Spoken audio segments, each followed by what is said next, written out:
صباح الخير. أنا اسمي ياسمين دبوس.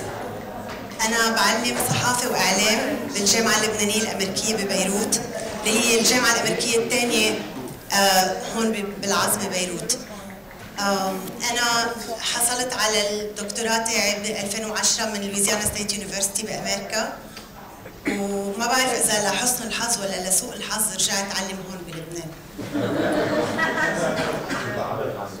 اوكي مش الحال. اوكي انا بدي احكيكم عن موضوع نحن بنعيشه يوميا، يعني ما حيكون موضوع صراحه كثير جديد عليكم، لانه هذا موضوع كلنا بنلمسه، حتى لو مش بطريقه علميه بنلمسه لما كل ما نحضر اخبار بنلمسه، كل ما نسافر ونشوف برا شو عم ينعرض، كل ما نشوف CNN، كل ما نطلع على الميديا برات لبنان، على BBC، على اي ميديا بنلمس هالموضوع. حجرب انا شوي اكثر احكي عنه بطريقه علميه. انا اللي عملته انه طلعت على شو في ابحاث عن هذا الموضوع، وبناء على هالابحاث بنيت هيدي اللكتشر. بدي بلش بسؤال، وين هاي؟ بالعراق؟ حدا عنده جواب ثاني؟ تركيا؟ ممكن الهند. الهند؟ باكستان؟ ايران؟ افغانستان؟ ليش ما حدا خطر على راسه مثلا روسيا؟ بروسيا بالعاصمه في هيك شيء بيشبه كثير هالشيء. ايوه ليش ما حدا خطر براسه انه ممكن يكون يمكن جامع او مبنى بامريكا؟ من وين جاي هيدا التفكير؟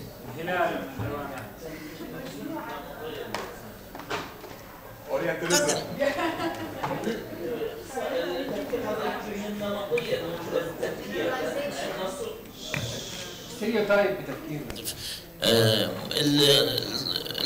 الإجابات كانت بالحقيقة النمطية السائدة بالتفكير الموجودة عندنا. الصورة احنا ليش اكو ناس أول ما تشوفين قبة جامع دولة مسلمة أول شيء بها جوامع، يعني إذا تقولين بالعراق وين هاي يقولوا لك بالفلوجة. يا ريت جامع بس بتشوف قمر بكفي، ما في لزوم للجامع صح؟ يعني هيك مرات هلال لحاله لا بكفي. صح. أنا بدي أحكي شوي. هي حدا عنده بعد بده يقول شيء قبل ما أكمل؟ تفضلي. يمكن هي التعميم أكثر، إنه يعني سياسة التعميم لما نشوف مميزات معينة. يمكن الإشي التعميم، يعني لما نشوف صفات معينة أو إشي معين مرتبط عندنا، مثلا هلال خلص إشي بدولة عربية، مثلا مسجد يعني جامع إشي مسلم، يعني هاي التعميمات والتنميطات اللي صارت لما نشوف الإشي بنعمم الصورة على الإشي اللي برتبط بذهننا. طيب أنا بدي أسألكم سؤال، هل هالتعميمات، هل هالصورة النمطية جاية من الغرب ولا جاية من عنا ولا جاية من الاثنين؟ الاثنين سوا. نحن بنرمز لحالنا دوما بهذا الشيء، هذا مبين من اعلامنا، يعني حتى الاعلام بتشوفي مثلا يمكن اول حدا بلش يستخدم هلال كان الملك فاروق، وقت حطوا هلال وفوق منه 3 نجوم، وفي الدولة التركية كمان انه هي الدولة الاسلامية كان العلم الاحمر والنجمة والهلال. بنشوف اليوم اعلام دول عربية، تونس، جزر القمر، كلها بترمز لحالها بالهلال. نظام القبب هو يعني الغرب اكثر كان عم بيشتغل عليه، بس هو نظام هندسي بنائي، يعني جاي من الاثنين. تفضل.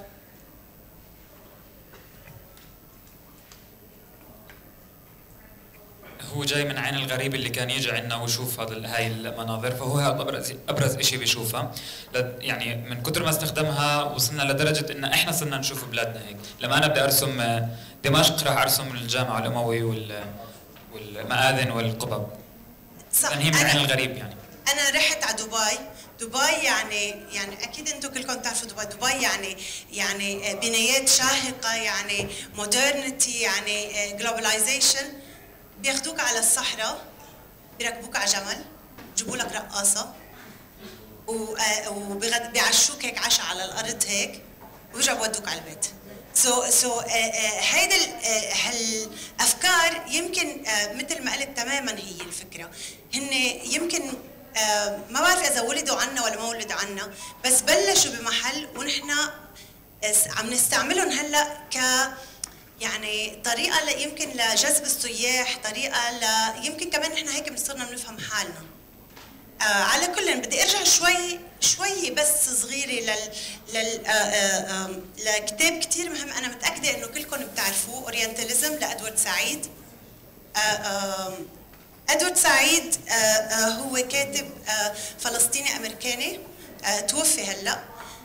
كتب هالكتاب حتى يقدر يكتب الكتاب جمع مصادر من الاكاديميا، من الادب، من السياسه، من يعني جمع من عده مصادر من عده فيلدز او من عده مجالات، وطلع على صوره العرب والمسلمين فيها.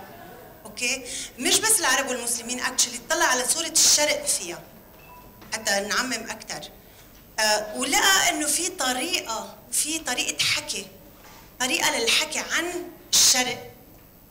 اصلا بتسميته الشرق، لما نحن نقول انه في شيء اسمه الشرق، هيدا اوريدي شيء بالنسبه لادوارد سعيد كان بروبلماتيك، بيطرح مشكله. اوكي، وهي الطريقه حددها ب4 نقط اذا بتحبوا، يعني تقريبا. يعني هلا انا شوي عم بعمل سمبليفيكيشن، يعني شوي عم هيك عم باخذ الكتاب وبسطه كثير. اوكي، بس يعني بس بدي اتطرق له على السريع. اول شيء في فرق بين الشرق والغرب، في سيستماتيك ديفرنس، في فرق واضح وصريح بهالمصادر اللي لقاها ادوارد سعيد، في فرق واضح وصريح بين الشرق والغرب. ثاني شيء الشرق هو كله سوا، يعني انتيتي وحده، يعني جسم واحد، يعني ما في فرق بين اليابان والصين ولبنان وباكستان والهند وافغانستان، كلهم سوا الشرق. اوكي، والكومبلكسيتي والفرايتي، يعني الفرق بيناتهم جوا يعني ما في شيء ابيض عاده بالحياه، ما في شيء ابيض واسود. الحكي عن الشرق هو حكي ابيض او اسود اكثر حسب ما لقى ادوارد سعيد. واخر شيء الشرق هو شيء هو جسم او هو قوه نحن لازم يا نخاف منها يا اما نقدر نسيطر عليها. هيدول هن طريقه التفكير اللي لقاهم ادوارد سعيد باورينتاليزم. اورينتاليزم هو كتاب يعني اتطرق لمصادر ترجع من القرن السادس عشر، السابع عشر، الثامن عشر، التاسع عشر، ويبدو حسب الابحاث الجديده انه هالفكره ما راحت كليا. بدي احكي شوي كمان على السريع كثير عن فكره الافكار النمطيه. شو هي الفكره النمطيه؟ شو هو لما نقول انت حضرتك حكيت عن افكار نمطيه، شو هي الفكره النمطيه؟ حدا في يقول لي؟ تفضل. هو الناتج النهائي للانطباعات المتكونة لدى شخص، هو الناتج النهائي للانطباعات المتكونة لدى شخص حول شخص أو مؤسسة أو قضية أو أيديولوجية معينة. والصورة النمطية عادة ما تأخذ يعني فترات زمنية طويلة، عكس تماما الصورة الذهنية اللي تكون فترات، وغالبا ما تحمل يعني اما طابع ايجابي او سلبي، وتغييرها يحتاج الى يعني افكار ويعني اكثر من اللازم حتى تكون. كيف بتصير؟ كيف تتشكل الفكره النمطيه؟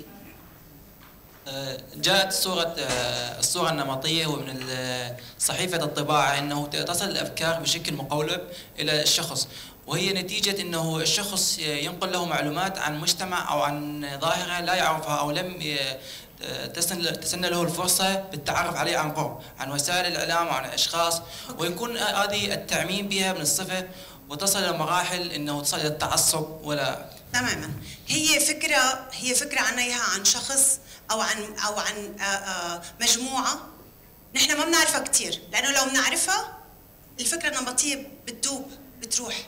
فهي عن شخص أو مجموعة ما بنعرفهم كثير وفيها فكره كثير مزبوط قصه التعميم. يعني نحن اذا بنفكر يعني مثلا نقول بيقولوا انه ما بعرف انا فكره نمطيه مثلا انه اعطيني وحده.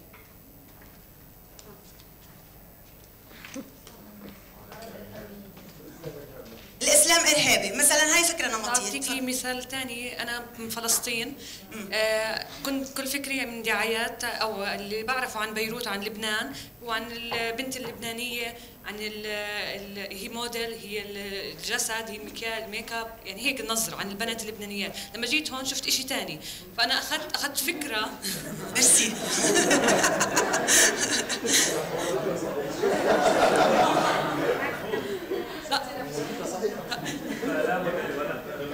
حكيت صح يعني. ايه صح. فلما جيت هون شفت شيء ثاني، شفت فكر، شفت عقل، شفت لبنانيات بيفهموا. ايه لا مزبوط. انا الصورة النمطية هاي اخذتها من الدعايات، من فكرة يعني عممتها كمان. ايه صح مزبوط. تمام. طب لناخذ هالفكرة النمطية. هاي الفكرة من وين جاي؟ فكرة انه بنات لبنان هن موديلز، هن جسد، هن ميك اب، هن هيفا. من وين جاي؟ مثلا انا بعرف كانت تخبرني مثلا هي مين النجمات اللي بتسمعوا، مثلا بتعرف اليسا وهي، فاكيد حيكون عندها هالفكره عن البنات اللبنانيات اذا هي بس تسمع بتشوف بس هول اثنين. فاذا مثلا لو كانت مثلا تقرا عن مثلا نادية توينه او ناس بيكتبوا كانوا لبنانيات وقريت عنهم، كانت اكيد ما كان عندها هالفكره. بس صح تماما تماما. في حد؟ تفضلي. الفكرة النمطية اللي تكلمت عنها هي نتيجة مصادر معلومات غير مباشرة، يعني أو خبرات احنا نسميها قد تكون غير مباشرة، لكن من جتي هي لبنان وصارت الخبرة اتصال مباشر، صارت الخبرة مباشرة، قدرت تتغير شيء من الأفكار اللي كانت ببالها. فدائما احنا نقول الصورة النمطية هي صورة مشحونة عاطفيا، هي مقولبة، هي صعب تغييرها، هي نتيجة يعني اشياء او خبرات غير مباشره، فماكو تماس مباشر للمعلومات. تماما. نحن اتفقنا انه الفكره النمطيه بتتشكل لانه واحد ما بيكون كثير منيح عارف عن الموضوع، بيعمم صوره معينه على المجموعه كلها. يعني هيفا موجوده واليسا موجوده وكل هالبنات الحلوين موجودين، بس ما بيمثلوا كل المجتمع او كل المجتمع النسائي اللبناني. فلذلك هي فكرة التعميم على المجتمع كله اللي جاي من بطريقة غير مباشرة بنتعلم عن هالموضوع. حنتقل بس منشان ما نضيع كتير وقت لفكرة الرجال الشرقي والمرأة الشرقية. هيدا جاي من كرتونز وهيدا جاي من علبة سواجير، واثنيناتهم مع انه واحد هندي وواحد كوت ان كوت عربي، اثنيناتهم بيمثلوا نفس نمط الرجل. اول شيء الرجل ما كثير لابس فور سم ريزن، يعني هيك ما كثير لابس، عنده على راسه هيدي اللفه، عنده شوارب دائما، بيلبس هيك بطريقه يعني كود ان كود شرقيه، مبين هيك حدا غني بطنه كبير.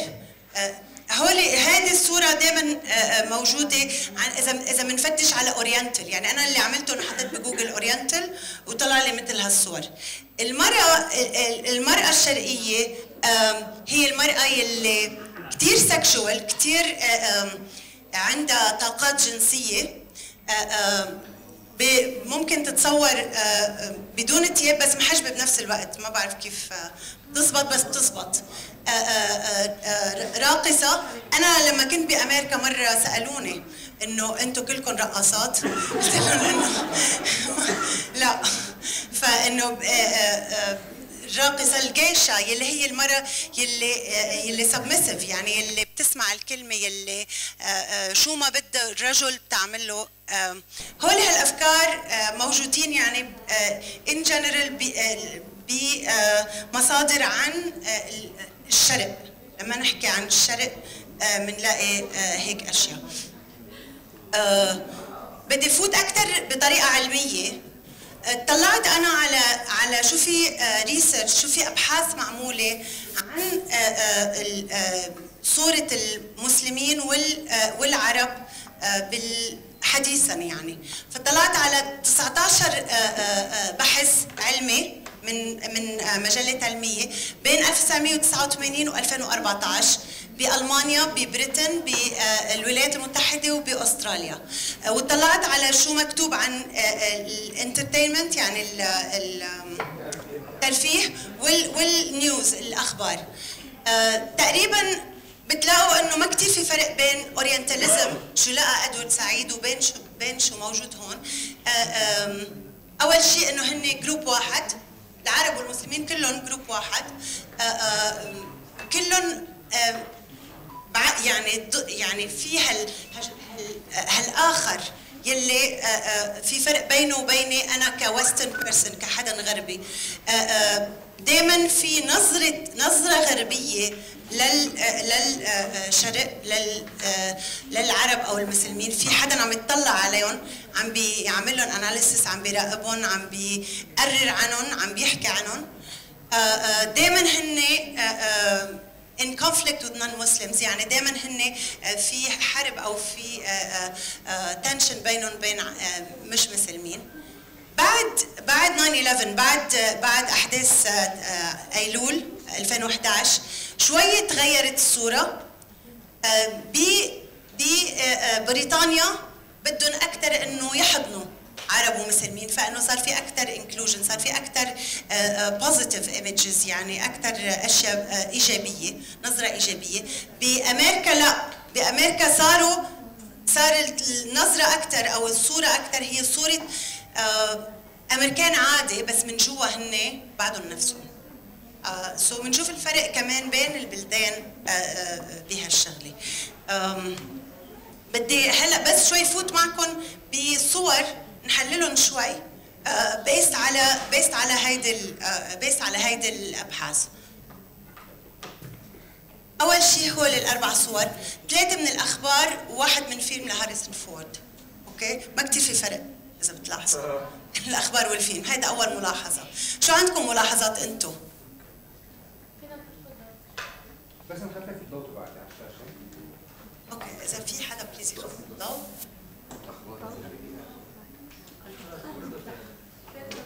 شو في ملاحظات بتلاحظوها بالصوره؟ دائما في شيء امام اللي على الراس. اوكي، دائما في شيء على الراس، معظم الوقت في شيء على الراس.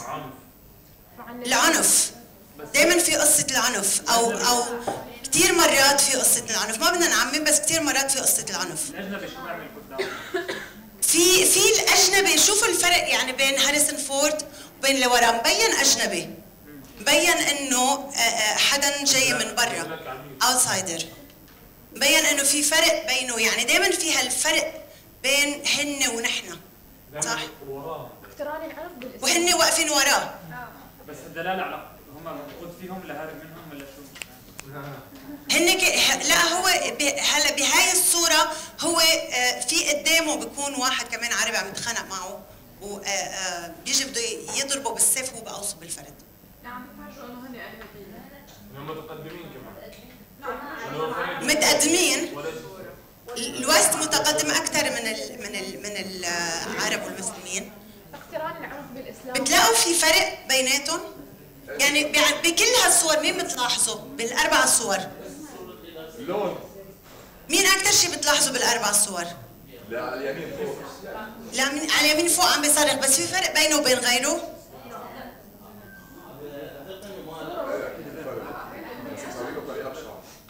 مين هو اللي اكثر شيء فارق عنهم كلهم؟ هاريسون فورد شوي، يعني هو اكثر شيء فارق عنهم. اذا بتلاحظوا انه بهاي الصوره كلهم مثل بعض، يعني بتلاحظوا انه هاريسون فورد ما بتلاحظوا الباقيين كثير. بهاي الصوره ما بتلاحظوا حدا، صح؟ بالصوره اللي فوق بتلاحظوا اللي قدام اكثر طبعا، لانه هو قدام وعم بيصرخ بطريقه كثير قويه، بس كمان اللي وراه كثير بيشبهوه، صح ولا لا؟ واللي هونيك نفس الشيء، ما في فرق بيناتهم. فاذا في هالنظره الهيك الشامله على جروب كبير كله مثل بعضه، ما في كتير فرق بيناتهم. اجمالا هن حدا غاضب، اجمالا هن حدا مسلح، اجمالا هن حدا عم يصرخ، اجمالا كلهم رجال. النساء منن بالببليك اي، يعني منن على الطريق، منن مبينين كتير. هول الصور قد ايه بتشوفوهم بالميديا؟ كل يوم. لسه في زائد عليهم بعض الصور. في تبع انه بكل فيلم مثلا بيكون طالع كازينو، فهو بكل فيلم في كازينو في صورة واحد عربي لابس جلابية وعم بيصرف كثير مصاري وحواليه كثير بنات. صح. يعني هذا الشيء بس اضافي على هدول. صح. هيدا انترتينمنت اكثر، مزبوط. العربي اللي جاي يشتري امريكا. يس. شيء اخر من خلال الصور هو اقتران العنف بالاسلام. اذا نشوف 3 صور هي كتائب حزب الله، الثانيه مبين من اللحيه انه هو مسلم، والثالثه ايضا. ايه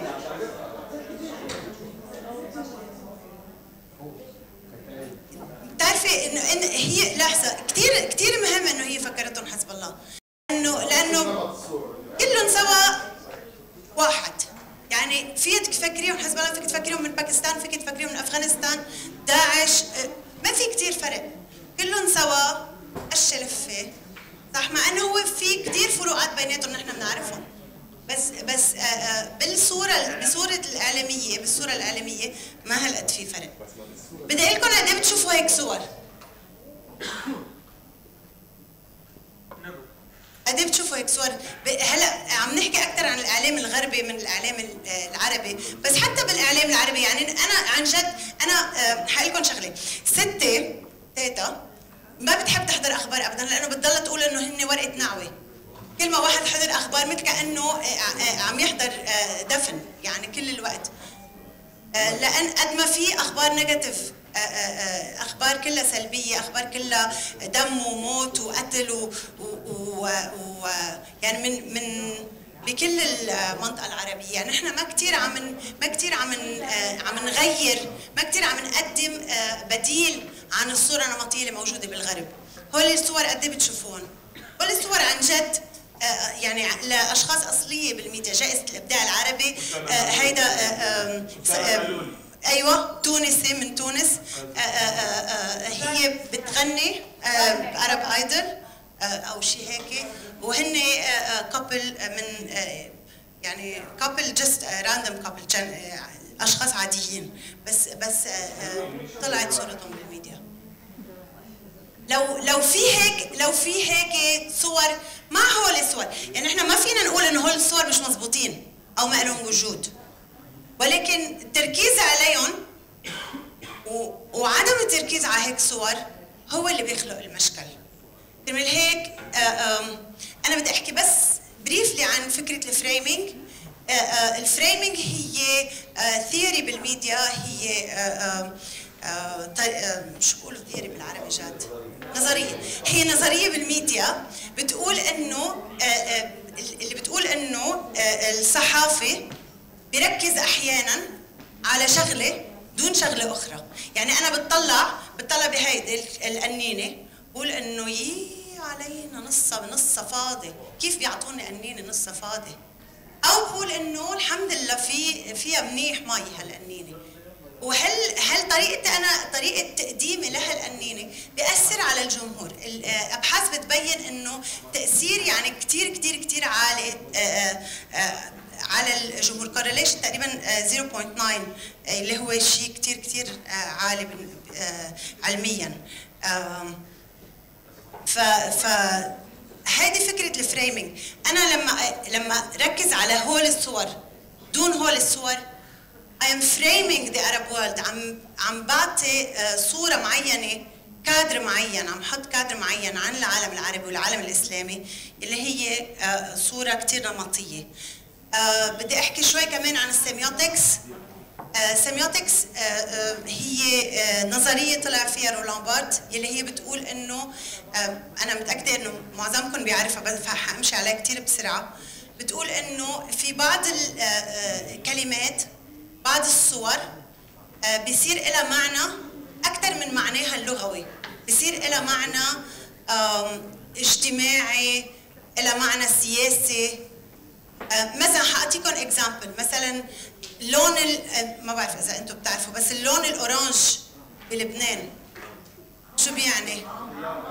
التيار الوطني الحر. اذا انا لبست اورانج كلنا سوا حيفكروني عونيه، اذا رحت لبست اورانج بامريكا ما حدا حيقول لي شيء، حيفكروا انه انا بحب الاورانج. صح ولا لا؟ او بحب النقاب، او وقت الفوتبول هيدا اذا لبست اورانج صار له معنى، صار له معنى ثاني. سو هيدي هي فكره السيميوتكس.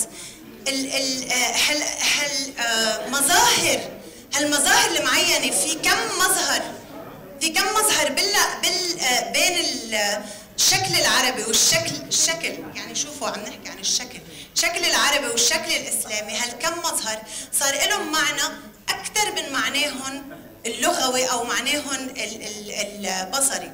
يعني مثلا انا اذا اخذت هيدا الحجاب، اخذت هيدا الحجاب بدل ما احطه على راسي حطيته هيك على رقبتي، شو بيصير؟ شو بيكون معناه؟ فولار عادي، ما دام ما حطيته على راسي شو صار معناه؟ حجاب. شو يعني؟ اسلام. شو يعني؟ التزام. صار في له يعني مثل كم من يعني باكج من المعاني السياسيه السوشيال الاجتماعيه يلي هي ريليتد متعلقه كثير بالصوره النمطيه للاسلام والعرب بالميديا. يس يعطيكم العافيه. هلا بشكل عام احنا البشر بشكل عام بيحبوا التنميط، بيحبوا يعني يضع الشخص اللي قبالهم بقالب معين عشان اسهل انا التعامل معه. لما باجي انا مثلا بقول بشخص معين بعرف كيف هو بفكر، فمباشره ببلش اطلق احكام معينه، بعرف ايش هو بيحب ايش هو بيكره. فهذا الشيء كيف انا بقدر اتخلص منه في ظل انه اي انسان بحب انه يعني يحدد الشخص اللي قباله ويعرفه بتعريفات خاصه فيه. هلا حنحكي عن هالموضوع بالاخر، خلي لي هالفكره للاخر، اوعك تنسى. اوكي. بدي احكي شوي كمان قبل ما انتقل للاكسرسايز، يعني لانه خليت هيك مجموعه هيك صور نرجع نحكي عنها اكثر بالاخر. بس بدي احكي عن ريل باد ارابس. ما بعرف اذا بتعرفوا الكتاب، اكيد كثير منكم بيعرفوه. ريل باد ارابس هو كتاب كتبه جاك شاهين، يلي هو حدا عرب كمان عربي امريكي عايش بشيكاغو. بالنسبه له اورينتاليزم يلي حكى عنه ادوار سعيد بعده موجود بالافلام. هو اطلع سبيسيفيكلي على الافلام، طلع على 900 فيلم من هوليوود، بنبلش من 1920 او اول العشرينات اول ما بلشت السينما لحديت يعني ما كتب الكتاب اخر اول ال2000 تقريبا، او اخر التسعينات اول ال2000. سو لقى 900 فيلم فيهم يا اما صوره يعني طول الفيلم في حدا عربي، او في يمكن 5 ثواني فيهم حدا عربي. كل هالافلام اخذها وجمعوا لقى انه صوره الافلام من زمان، اول شيء باول العشرينات الثلاثينات هيك، يعني قبل ما يصير في النزاع العربي الاسرائيلي، قبل ما يصير في قصه البترول، قبل ما تصير الشرق الاوسط على الخارطه السياسيه كثير بالنسبه لامريكا، كانوا هن ناس اكزوتيك، يعني هيك غريبين، عايشين بالصحراء، عايشين بقصور فيها حريم وفيها رقاصات، معظمهم مجاديب بافونز يعني، وكلهم كثير متعطشين للجنس. هيدا هو النظرة اللي لقاها أكثر شيء دوميننت، يعني أكثر شيء موجودة بهال 900 فيلم بأوائلهم. later image بعد ما صار النزاع العربي الاسرائيلي، بعد ما طلع قصه البترول والامبارجو وهيك اشياء، صارت نظره العرب اكثر، او صوره العرب اكثر صوره وحدين اغنياء بدهم يشتروا امريكا، اللي هي اللي انت حكيت عنها حضرتك. هن ناس عنيفين، تيرورست، ارهابيين، وبعدهم هيدا ضلت كثير بدهم جنس. اوكي، هيدي ملزقه فينا هي الاشياء. وبالنسبه له في 4 اسباب لهالشيء، 4 بيز هو سماهم. في التعاون بين واشنطن وهوليوود بيأثر. في كتير كتب عن هالموضوع على فكرة. في البروفيت، أنا بدي فيلم يطلع مصاري فبعمله على ذوق جمهوري. البريجيديس هو هذه الفكرة النمطية موجودة عند العالم، سو بتنتقل للأفلام وبترجع من الأفلام تنتقل للعالم. وآخر شيء البريزنس، إنه ما في كتير عرب ومسلمين بهوليوود، ف as a result ما في كتير حدا يغير هالصورة النمطية. حأعطيكم اكزامبل واحد هو بيعطيه. ألادن، كم حدا حاضر ألادن؟ اوكي. أنا يعني ربيت عليه، هذا واحد من الأفلام اللي ربيت عليها، بحبه كتير، اوكي؟ بس لما كبرت واخذت ميديا وهيك أشياء وصفوف ميديا وهيك، عادي عم برجع أطلع عليه، شو هيدا؟ كتير يعني كتير فيه صور نمطية. بدي بس نطلع بس على صورة وحدة وعلى الغنية اللي بتبلش الفيلم. حقرا لكم إياها. I come from a land, from a faraway place, where caravan camels roar, where they cut off your ears if they don't like your face. It's barbaric, but hey, it's home. Okay. خبروني شوي، قولوا لي شو في أشياء بتلاحظوها بهالغنية؟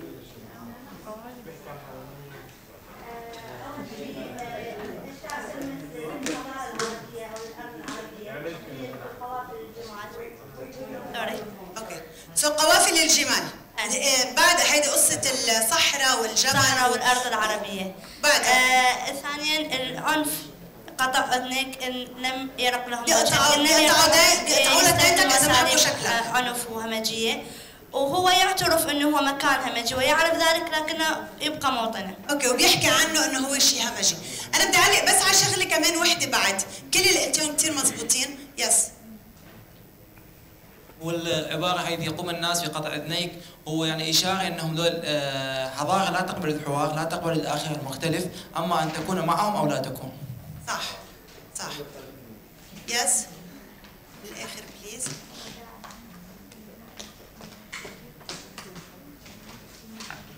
بدي أضيف شغلة، إنه بحلقة من حلقات علاء الدين بتيجي ياسمينة مثل ياسمين.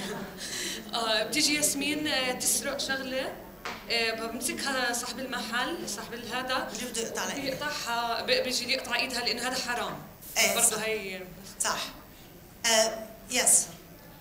بس كمان واضح من الحكي انه زي كأنه العرب هم ناس بيعطوا الاحكام بطريقه بعيده عن المنطق، يعني في حال لم يرق لهم وجهها، يعني انه حسب مزاجهم، حسب الناس اللي بيتقبلوهم، اللي بيمشي معهم اوكي، ما بيمشي معهم فهم ناس همجيين حتى مش مستعدين انهم يسمعوا. مزبوط. هذا كله بس بالافتتاح، بغنية الافتتاح، بعد ما حضرنا الفيلم. ايه بس بعد بدي اعلق انا على شغله وحده بس. بيقول I come from land from a faraway place. بعيد. هو عم يحكي عن وطنه، كيف وطنه وبعيد بنفس الوقت. بعيد عن شو؟ بخاطب الناس اللي بفكروا حالهم مركز. هو حدا من البلد العربي، او يعني هو مفروض يعني بغداد، ما بعرف، بس انه من بلد عربي، عم يحكي عن بلده العربي، عم بيقول انه هذا موطنه او الشام، ما بعرف، يعني ما محددين. عم بيقول هيدا موطنه وعم بيقول عنه انه بعيد. يعني كأنه انا عم بقول انه لبنان، ولبنان كثير حلو وكذا وهيك، هالبلد البعيد.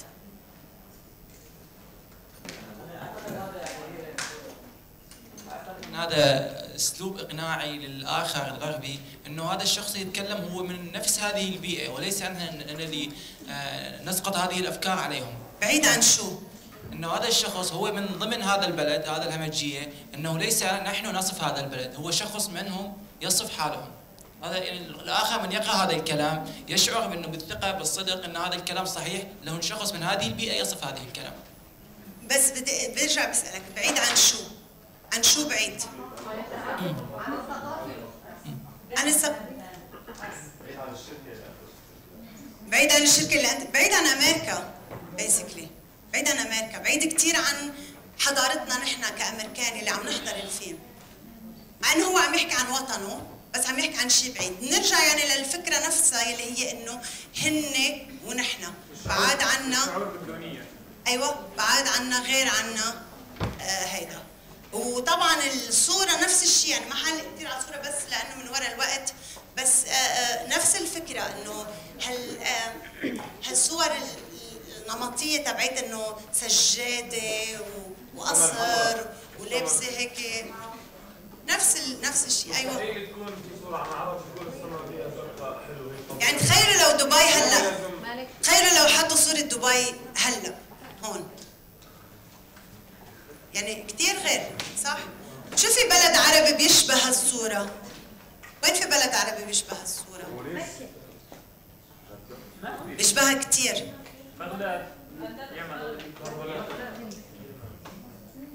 كل المدن العربية بتشبه هيك شيء بطريقة من الطرق. أنا بحس إنه في بكل بلد عربي بعد بقعة صغيرة هيك بتشبه الصورة، مثلا داون تاون أو والباقي كله كثير غير، ما بتحسوا هيك؟ اليوم ضيعة كلها هيك، بتلاقي ضيعة كلها بيوتها مثل بعضها وحدا قصره مهم طالع هو تبع السجادة.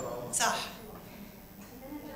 عملت جوجل سيرش كمان، قلت كرمال هاللكتشر هيك لاشوف شو هو الرجل العربي، الرجل المسلم، المرأة العربية والمرأة المسلمة. عملت جوجل سيرش لهول الأربع تيرمز، أوكي؟ وطلعت على أول شيء بيطلع عنا. هذا الرجل العربي بالنسبة لجوجل. شو؟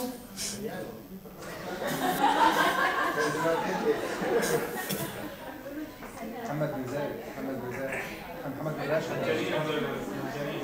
كيف؟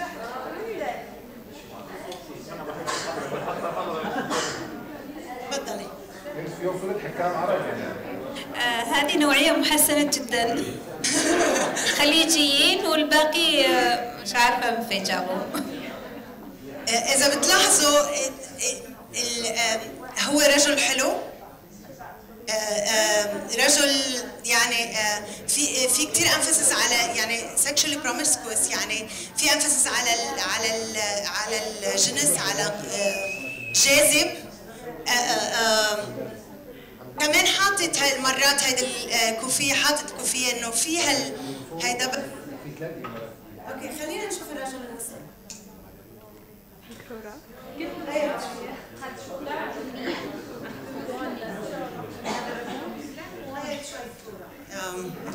تغيرت شوي الصورة صح؟ صار أكثر رجل يعني اللي دقن طويلة، هيدا العمايم على الراس، منيح اللي مرات عم يضحك يعني ماشي الحال، بس لابس أبيض. المرأة العربية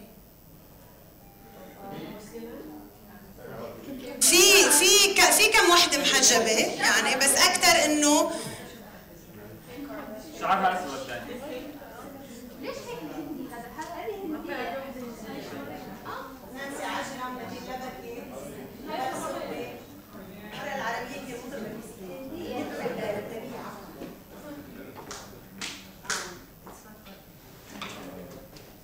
ثانك يو. هلا المرأة المسلمة، هيدي المرأة العربية، المرأة المسلمة كمان فرقت.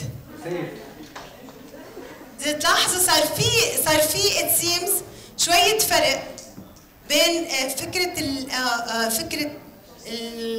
العرب، فكرة المسلمين، صار في شوية differentiation بيناتهم اتليست حسب جوجل. يعني هذا طبعا يدعو للريسيرش اكثر، يعني بدنا نعمل ريسيرش اكثر لنتاكد من هالموضوع، بس انه اتليست انه according to جوجل حقيقته في فرق بيناتهم شوي. هلا بدي انتقل لكم اكسرسايز صغير، اوكي؟ بس بدي رايكم. بس فيني كم شغله قبل؟ تفضل. ايه اكيد فيك تقول كذا شغله. تفضل. بغيروا بطاريات. اوكي. لا ما في مايكروفون. علي صوتك. لما اخذنا ادوار سعيد بالجامعه سالنا الاستاذ وين المشكله بهالجمله؟ I want to know about you. فوقتها كان الجواب ما there is no microphone now. They're changing. هعطيك ماي مايكروفون، تفضل.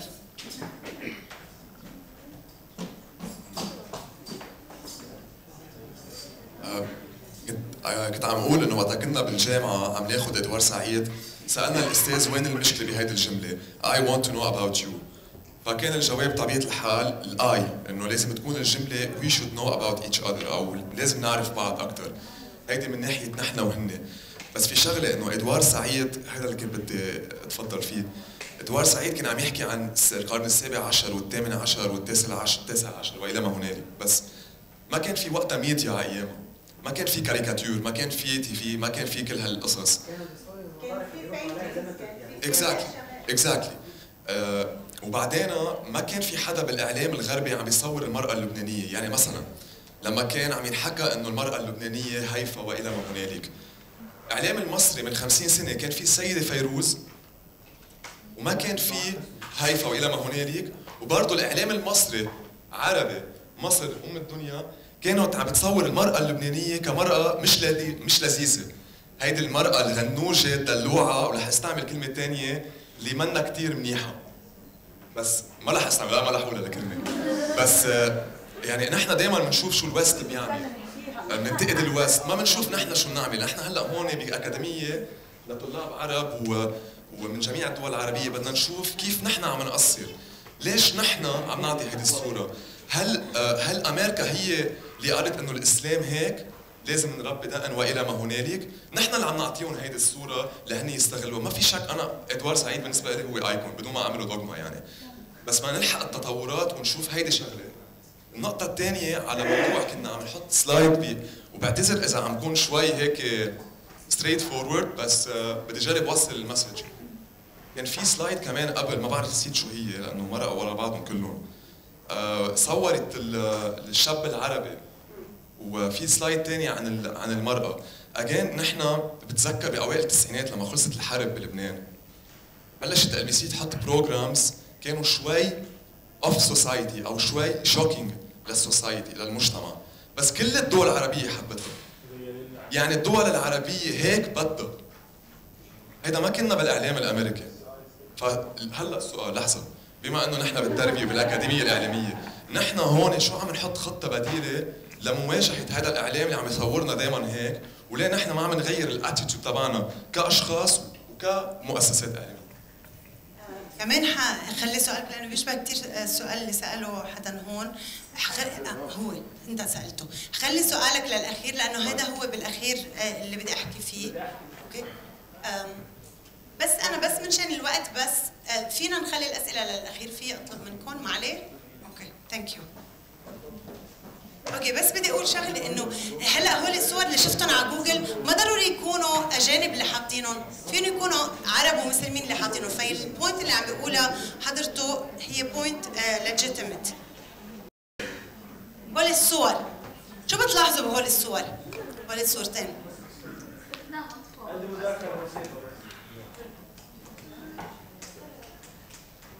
على فكره انا الصور كلهم غير اللي من جوجل، كل الصور جايبتهم من مجلات وجرايد اجنبيه.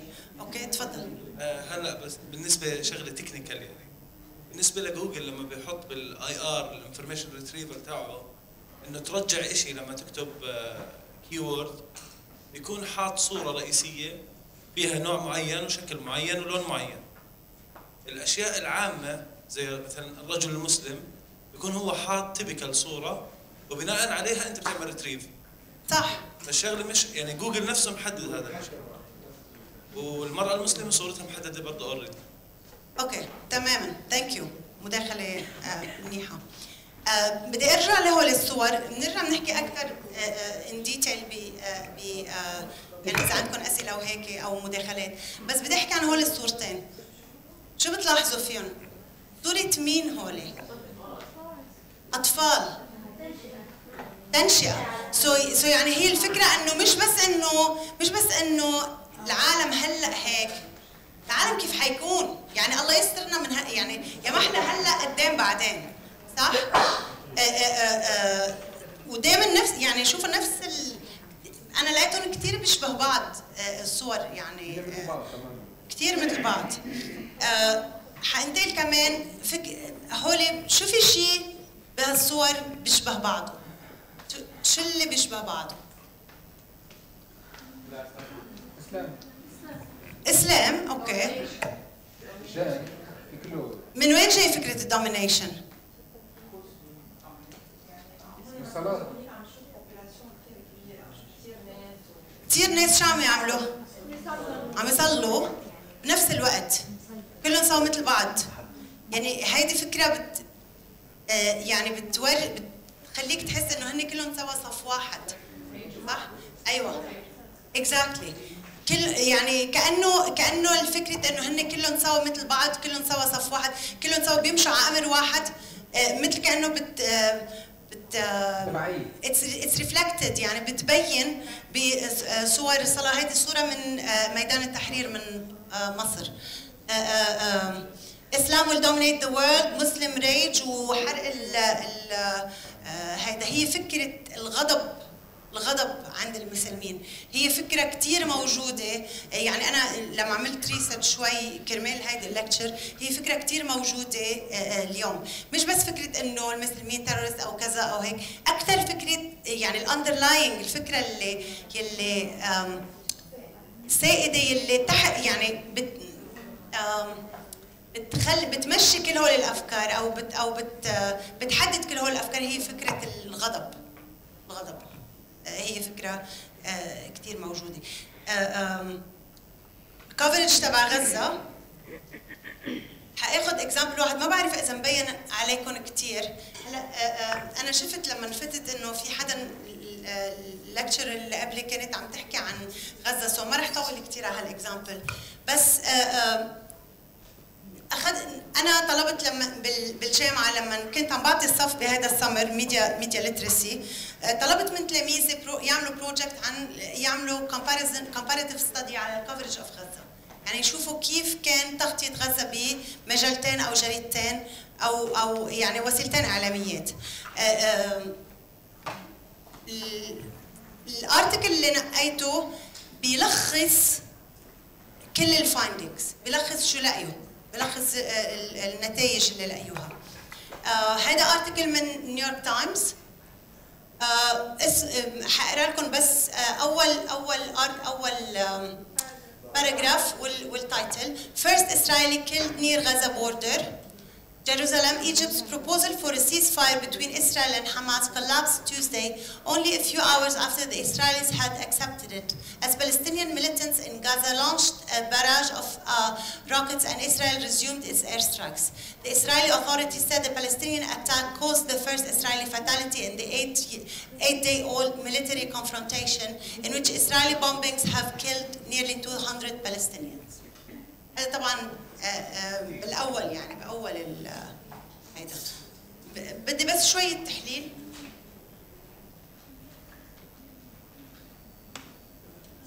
تفضل. بصراحه اخر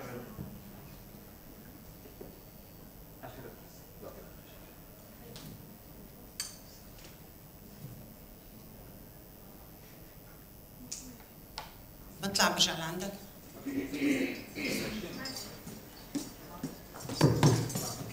اوكي. بصراحة آخر دقيقة حكيتيها ما سمعتهاش، بس بدي أعلق على العنوان. أوكي. فيرست إسرائيلي، كلمة فيرست يعني بتدل على إن ناويين عنية ولسه في جايين قتلى تانيين، فيمكن هاي الملاحظة بدي أحكيها. اوكي. بس آسف ما سمعتش اللي حكيتيه بعد العنوان. إن فير. ايه صح مزبوط. في حدا عنده غير شيء غير العنوان؟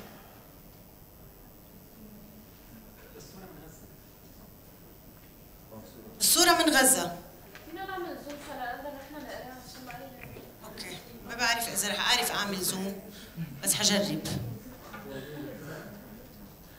مش هلا. قادرين تقروا أكثر؟ Egypt's proposal for a ceasefire between Israel and Hamas collapsed Tuesday, only a few hours after the Israelis had accepted it, as Palestinian militants in Gaza launched a barrage of rockets and Israel resumed its airstrikes. The Israeli authorities said the Palestinian attack caused the first Israeli fatality in the 8-day-old military confrontation in which Israeli bombings have killed nearly 200 Palestinians. Claudia. Source من Israel. اوكي، اولا جاي الخبر من جيروزالم، هو مش من غزه. اللي عم الصحافي اللي عم يكتب منه عم يكتب من غزة. هذا اوريدي خلصت. هذا اوريدي يعني بيعمل مشكلة. Israeli authorities. So the sourcing of the story. مزبوط. السورس المصدر اللي اخذوا منه الخبر هو الاسرائيلي اوثورتيز. المصدر اسرائيلي.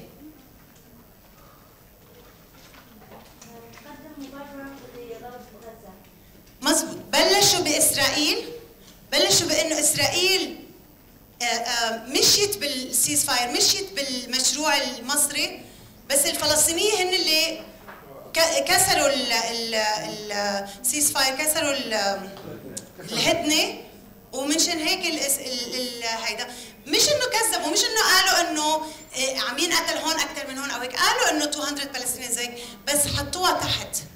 هيدا كمان تشويس مثل كانه تبرير هيدا لهيدا. اوكي؟ هالاشياء الصغيره هي اللي نحن يعني الاشياء الكبيره مثل انه I come from a land from a far away place مو عارف شو it's barbaric but hey it's home، بتلاحظها دغري، بس هيدي اقل بتلاحظها بتقراها كل يوم. بتكون يعني بدها اكثر كريتيك، بده واحد يطلع كريتيكلي، مش بس يكون عم يحضر اخبار بس ليعرف الاخبار حتى يقدر يلاحظها. هلا بس بدي احكي على السريع عن الكونسيكونسز.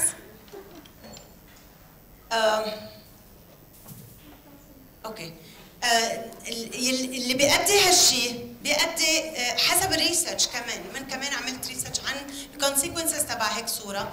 اول شيء راديكاليزيشن اوف Arabs and Muslims، يعني بيصيروا المسلمين والعرب متطرفين اكثر، لانه بيشوفوا حالهم انه هيدي صورتهم بالاعلام، ما قدرانين يعملوا شيء، ما قدرانين يغيروا شيء، شايفين لما يطلعوا على الاعلام عم يطلعوا انه مثل التلفزيون مثل العين بتصير، هيدي نظره هالاشخاص لإلنا، فبصير انه نحن على جنب، ما دام نحن انتيتي لحالنا خلينا نكون عن جد انتيتي لحالنا. بيتقربوا اكثر لدينهم، بيتقربوا اكثر للايدنتيتي تبعتهم، مش يعني للدين يعني بمعنى الايمان، اكثر بمعنى الايدنتيتي الهويه. ثانيا restrictions on civil liberties، الاجانب مثل مثلا بامريكا بيقبلوا اكثر انه يصير في قوانين يعني مثلا قوانين لنقول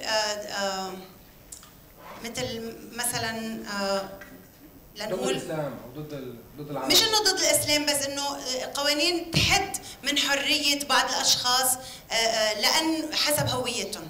اوكي. ثالث شيء انتي مسلم ارب سنتمنت، اللي هي انه بصير في اكثر بكثير شعور ضد العرب او ضد المسلمين من وراء انا شو عم شوف بالميديا. هدول ثلاث اشياء الابحاث يعني confirmed them، يعني الابحاث اكدتهم. ما بعرف اذا اخر سؤال لإلي هو سؤال طرحوه اوريدي زملائكم وزملائي، اللي هو انه شو هو الحل؟ اليوم نحن نحسن صورة حالنا بالميديا. يعني اليوم بكل الميديا نحن عاملة اكستريم. ايه ما بنعطي، ما عندنا اي اعلام. نحن بكل الميديا اليوم بنروح نحو الاكستريم، يا اكستريم متشدد يا اكستريم فلتان على الاخير، يعني يا يسار يا يمين، ما عندنا الحل الوسط. حتى ما بنلقي نظرة إيجابية على أي شيء هو وسط وهو ناجح بمجتمعنا. يعني مثلا مثل ما كان عم بيقول أدونيس من شوي، اليوم لما ال LBC عملت برنامج كان رايح نحو كثير اكستريم، كل العالم تقبلته، مع انه قبل بسنة كان في برنامج بده يطلع شبيه بهذا البرنامج، خلال أول أسبوع كان مسكر. اليوم نحن عم نغير الصورة ونرسم صورة جديدة عن حالنا، دورنا أول نحسن الصورة، نعطي ضوء على هل نحن عم نحسنها؟ نحن عم نلعب دور؟ لا نحن بالعكس، نحن عم ننجر وراهم، عم ننقلها لهالصورة، نحن عم ننجر وراء هي الصور. يعني نحن اليوم أي برنامج أمريكي عم بينجح فجأة بتلاقيه عرضته مثلا الMBC2 صار هو برنامج عم يترجم من عرض بالوطن العربي لأول مرة، بعد هيك بنعمل منه نسخ عربية فورا، كل محطة بتصير تتسابق لتاخذ. في كثير تجارب ناجحة ما عم ناخذها، ما عم نسلط عليها الضوء، هذا وحدة من المشاكل اللي عم نعاني فيها. مزبوط، ثانك يو. تفضل.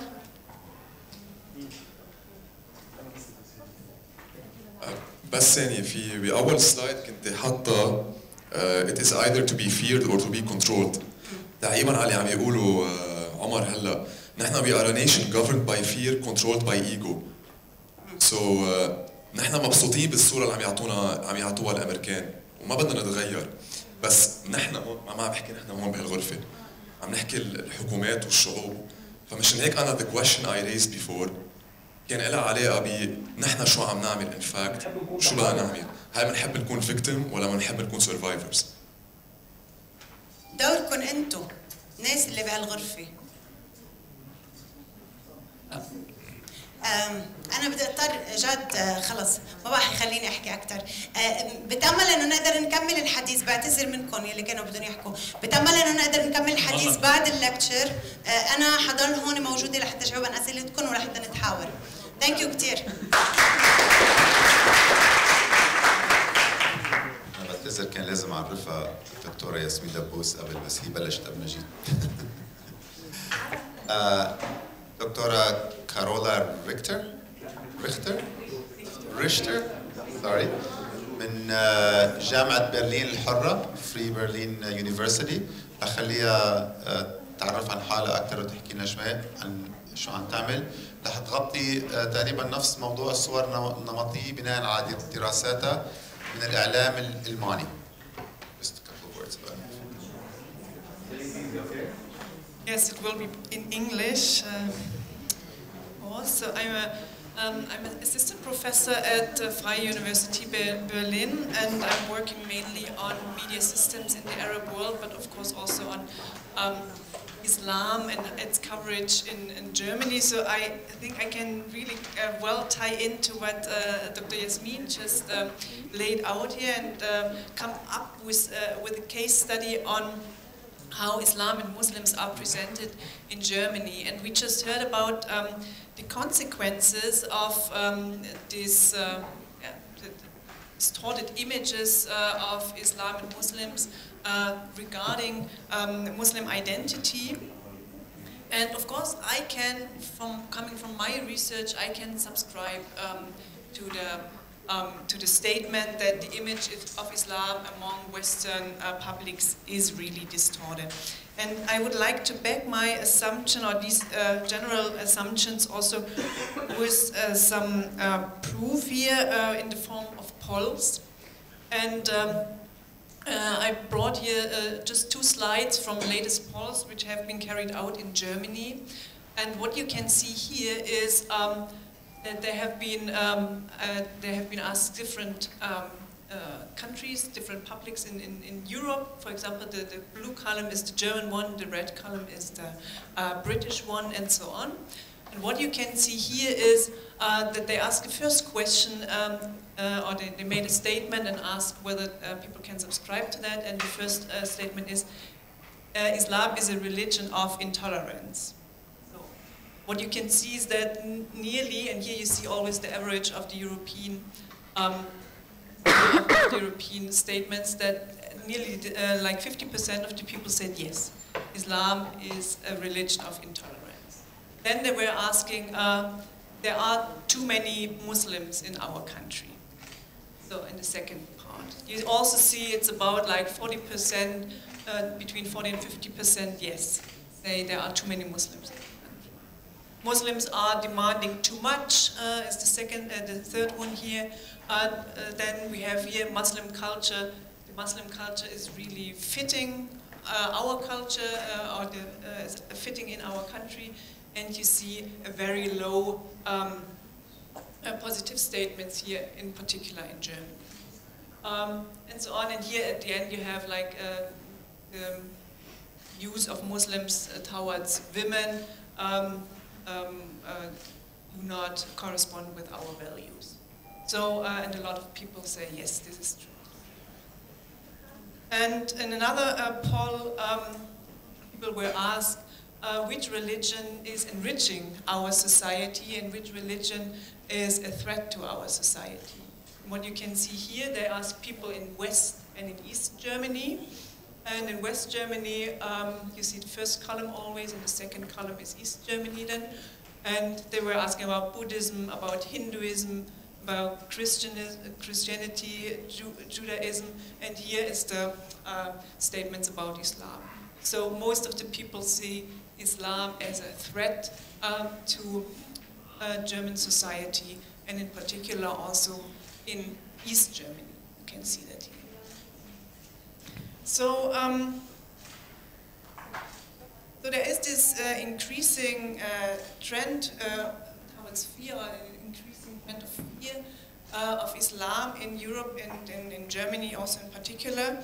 And when we look at the media, we have already gotten some answers here why media are important when it comes to this negative picture, because we heard about that media is transporting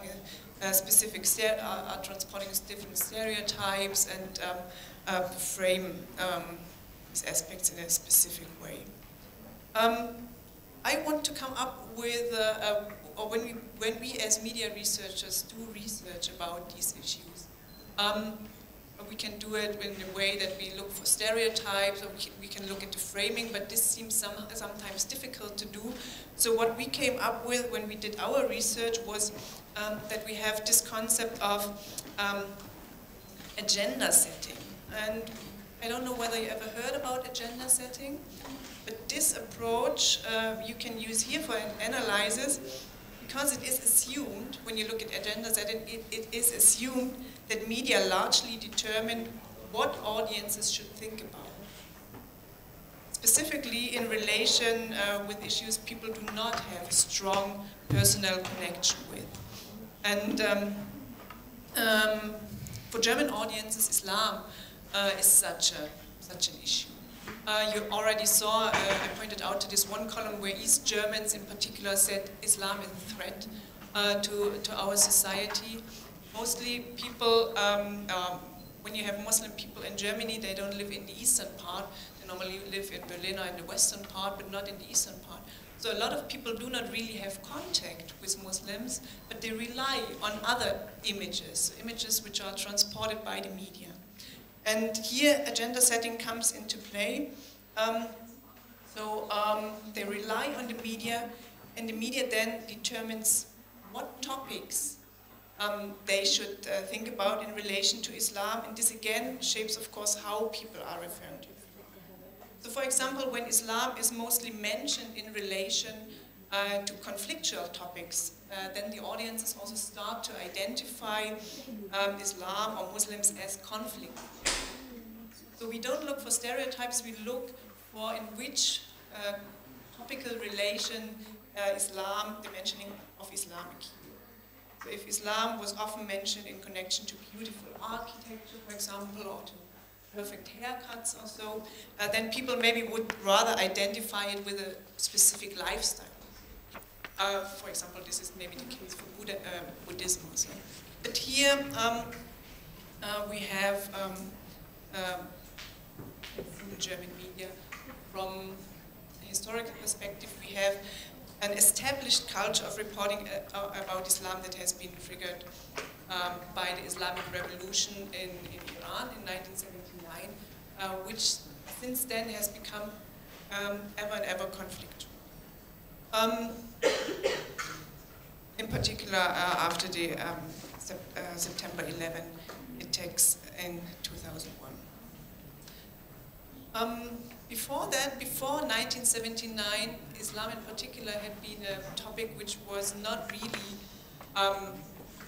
related to us. We already heard about the us, where the them distinction, and it was not really related to us. But since then, since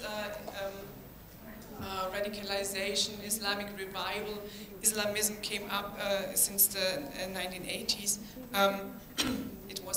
It could be connected to us, and thus became a topic of importance. Here, you already had a lot of images today, but I also come up with some of them. And you may have heard of the most famous German magazine, Der Spiegel. And I just present you some of the title pages of this German news magazine, Der Spiegel, from the last 10 years.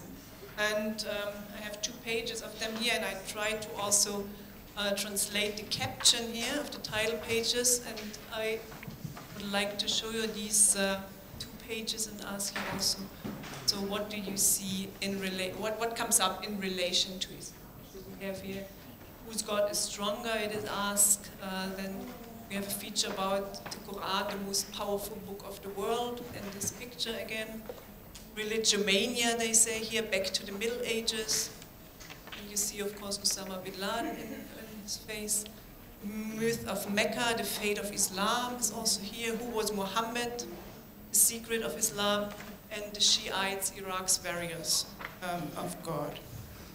And the second page here is more related than to Germany also. You have most of these topics then have been of very much importance during this particular time when they became a title story.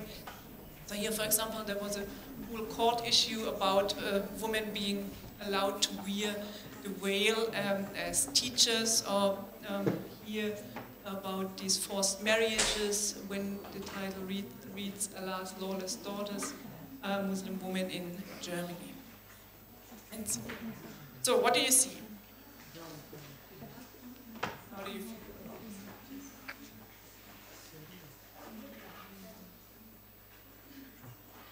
What do you see? Oh, yeah.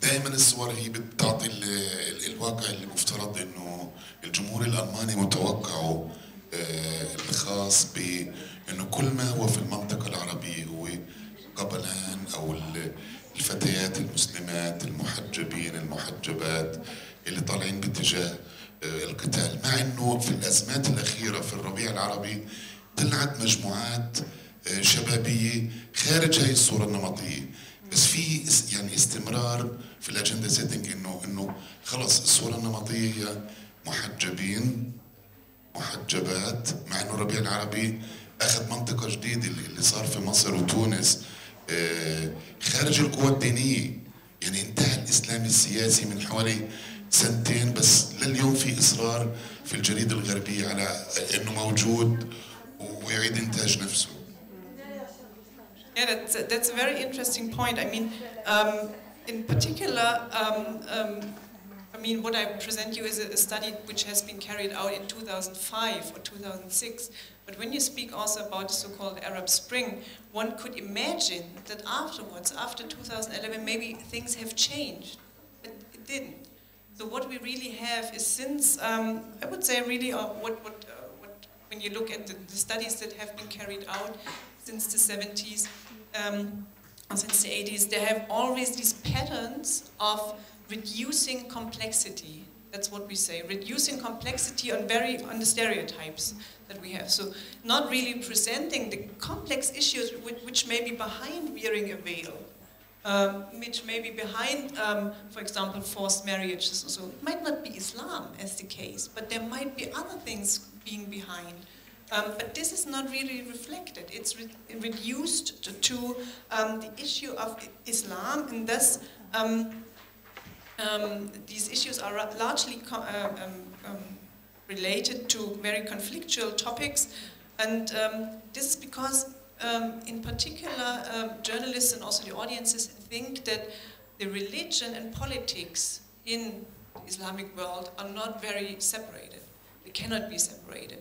So that is why they also explain different political aspects, different social aspects. It's all always explained with Islam. So it's a reduced complexity, and we look at Islam from a very narrow point of view. When we have, I present you now an analysis very shortly that we have carried out to examine non-fictional formats in German public service media. And these formats are magazines, talk shows, documentaries, and reportages in German public service television. And we wanted to disclose the thematic structure in which Islam occurs. These programs, why we looked at these programs in particular represent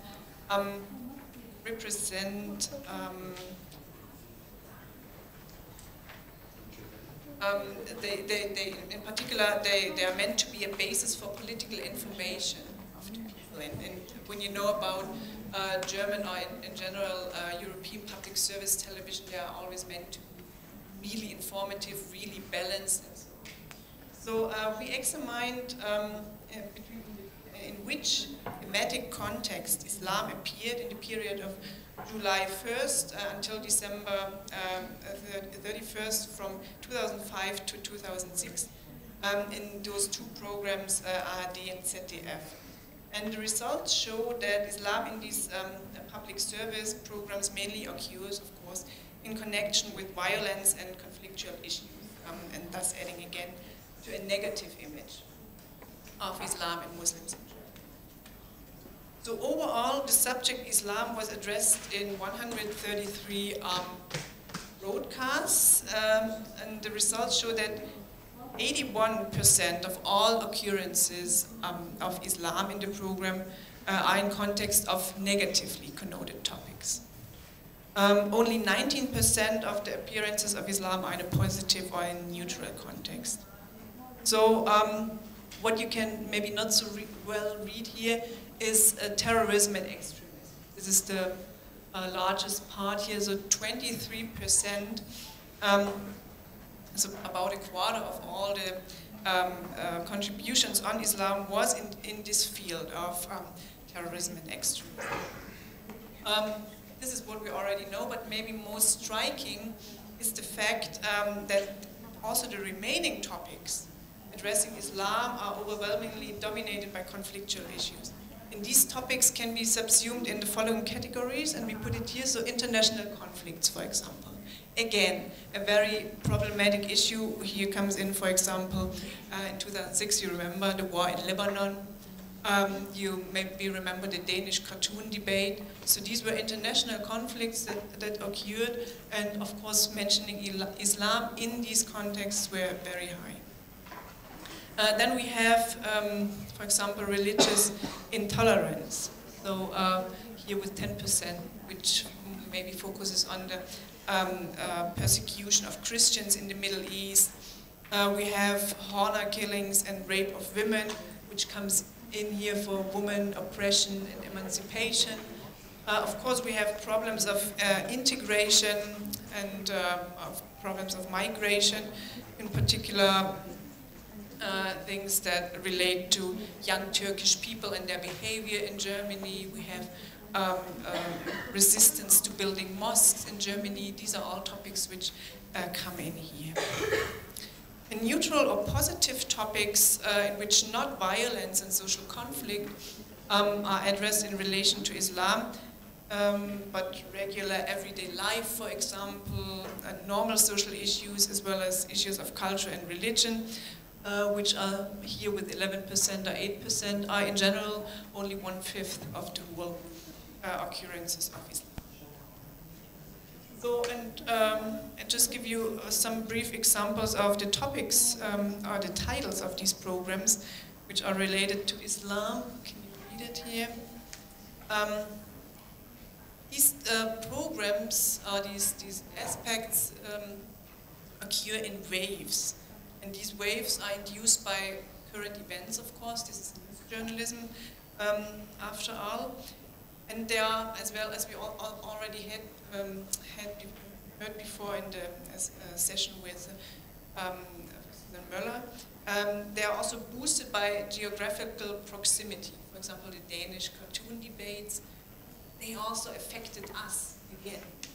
This was something which was close to us. When I'm speaking from a German perspective, this happened in Denmark, and maybe also it happened in a way in Germany.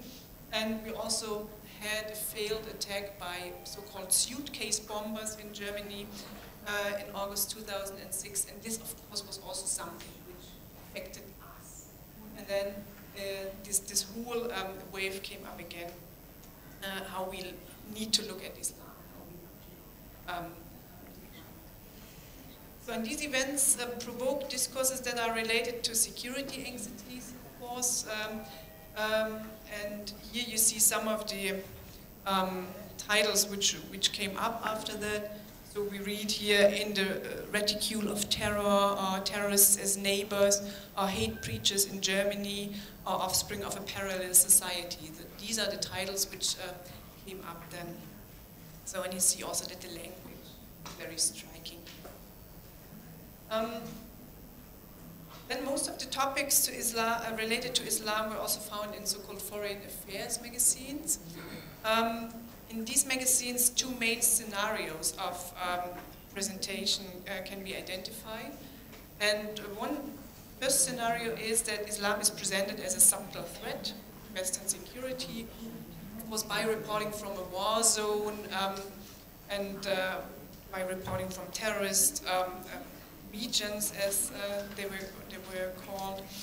For example, from Afghanistan, where people have been in the lion's den, or where they looked at Taliban's advertising campaigns and so on, or when they went to India and looked at so-called terrorist factories, and so on. So this is one scenario, and on the other hand, Islam appears also as a rather exotic ingredient, and then we have again what you also talked about before, that this exoticism is also coming about here again. So when we look at some stories that might be very bizarre for a German public, for example, election campaign with a whale. How can you be how can you go into election as a candidate when wearing a whale? This is very exotic to some German media, so they start talking about that and look at a woman's candidate for Hamas, for example.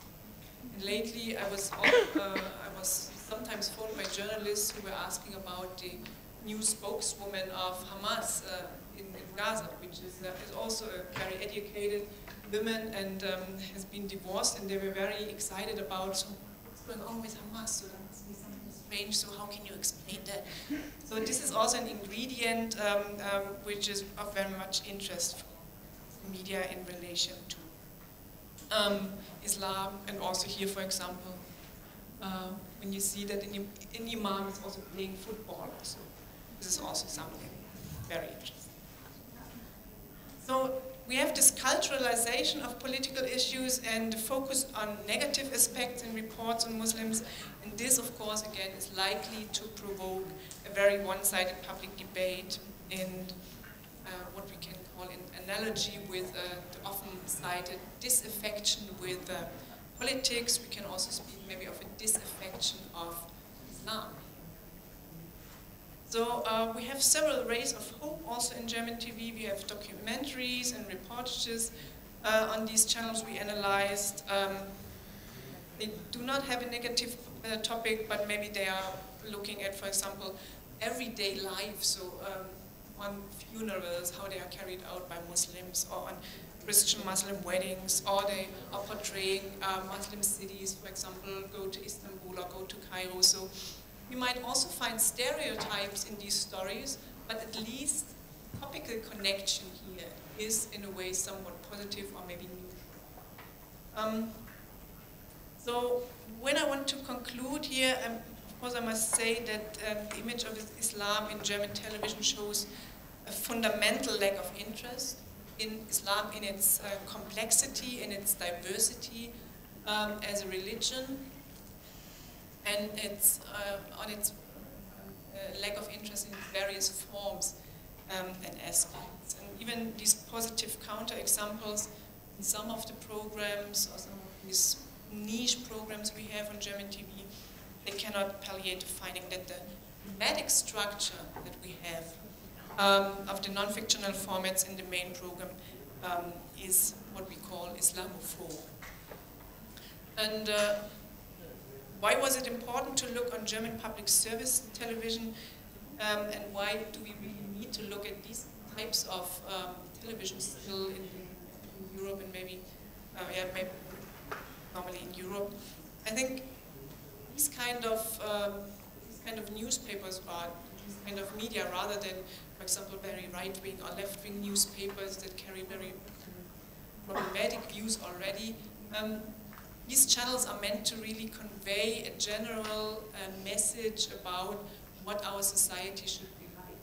And if it's the case, like in this case, that it's really reducing Islam on a very problematic perspective, like a very conflictual perspective, then we have a problem regarding cultural coexistence in the different countries, and in particular here in Germany. So, yeah, that's it. Thank you very much for your attention. And I'm happy to have some questions or comments from you. In Turkey, it's not really, well, it's not targeting a German audience, so it stays within a specific community. And those people who really try to cross between the two communities, in general, their media failed to exist after beyond like 2 months or so, because there's a lack of finance. Nobody's really interested in that, and there's only very few support by the German government, because the German government says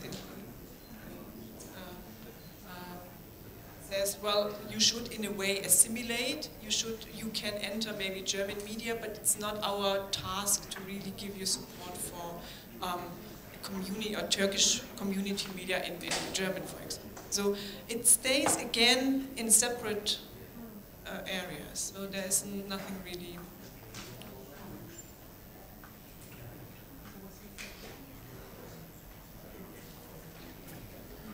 لا أكثر شخص بيقدر يحكم على موضوع النمطية والصورة اللي إحنا بنصنعها عن نفسنا هو أنت، كونك أنت عشتي عندهم وعشتي الآن بيننا وشفتي هاي الصورة. بالنسبة لك مين شفتي هو بيعزز هاي الصورة؟ هل هم الغرب ولا إحنا؟ هذا الشق الأول من السؤال. والشق الثاني، إحنا كإعلاميين عم بنقدم رسالتنا للناس العرب وخارج العرب. إيش أكثر الشغلات ممكن نركز عليها لحتى نغير هالصورة النمطية؟ You mean the pictures we saw before in Dr. Yasmine's presentation? Yes. I mean, when we talk about news journalism, and we have, of course, a focus on very dramatic aspects. We saw it before also in Dr. Möller's presentation, right? That we look at very dramatic aspects, and then, of course, these kind of pictures, as you showed it lately, with the small children even having like wearing uniform, and so this is something very dramatic, very bizarre and newsworthy. So it can easily be picked up by, for example, German journalists. But on the other hand, one must say, of course, in these kind of conflicts, like for example now between Israel and the Palestinians, we have also certain groups who bring up those kind of pictures, who bring up these kind of videos, for example, on Twitter, on YouTube, and so. And this makes it also easy for the journalists to just say, okay, this is a squad by Hamas, so we can take this picture and show it. So, you know, there is this relation also that, like, let's say, radical people or people who are also ISIS now, Daesh, the Islamic State, they are also preparing some kind of specific pictures for the media to be picked up. And of course, this is more dramatic maybe than, I don't know, a schoolboy sitting at home doing his homework. So, but this helps, these kind of pictures produced by also radical groups and people also helps to enforce these stereotypes again, because they tie in very well into the demands of news journalism. Okay, sorry. بس حبينا يعني بادئ الأمر يجب أن نفصل أو نميز بين الإسلام والمسلمين. عنوان الدراسة اللي هو صورة الإسلام في الإعلام الأجنبي، إذا ماكو كان أخطاء بالترجمة، صورة الإسلام في الإعلام الأجنبي. أنا ما يمكن أن أحكم على دين كامل إسلام من خلال سلوكيات أو يعني أو أعمال تقوم بها بعض الحركات المتطرفة أو لا يمكن أن أحكم على اليهود كدين ثابت من خلال تصرفات إسرائيل. نحن بالعراق عندنا يهود ما يمكن نتخذ هذه التصرفات.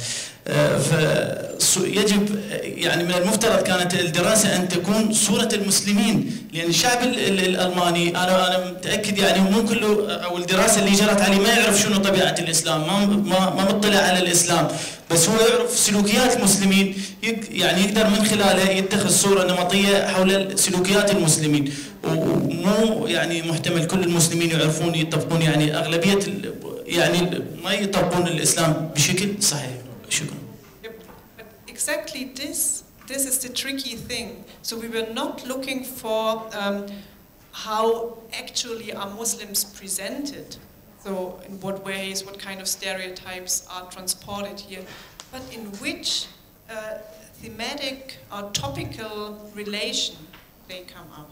So and this is, I mean, this is the interesting point when you, for example, talk about well, you talk about Lebanon, for example, or you talk about Syria, and then you could talk about Bashar against an opposition or so, and so on. So, and then it's always this kind of wording which comes in, which ties Islam or Muslims to these conflicts.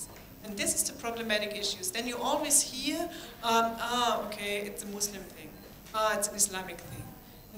And it's not even that they really portray, that they really say, okay, these, for example, these Islamic oppositional groups have been doing a good job here. This would be a kind of a positive connotation. But in general, we only hear, again, those Muslims in Syria, they are doing this and this, or those Islamic groups in Gaza, they are doing this and this. So it's always connected then in the minds of the people with Islam. And this makes the negative, I think this brings about the really negative image of Islam and Muslim.